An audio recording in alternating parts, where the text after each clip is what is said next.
ধমকে চমকে কতদিন ধমকে চমকে রাখবেন? বেশি দিন আর নাই, সময় এসেছে। দেখে নিন, ফুরফুরার হাই মাদ্রাসাতে গিয়ে দেখুন, ধমকানো চমকানো করে পঞ্চায়েত ভোটটা দখল করতে পেরেছিল।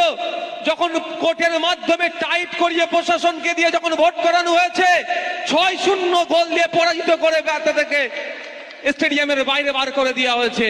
সময় এসেছে, এইরকম বাংলার মানুষ জাগ্রত হচ্ছে। আগামী নির্বাচনে 2024-এ দেখিয়ে দেবে এই যে বসিরহাটের মানুষেরা যে পঞ্চায়েত ভোটে কিভাবে তাদের ভোট লুট করা হয়েছে। নিরপেক্ষতার সাথে ভোট হবে, সেখানেও প্রশাসন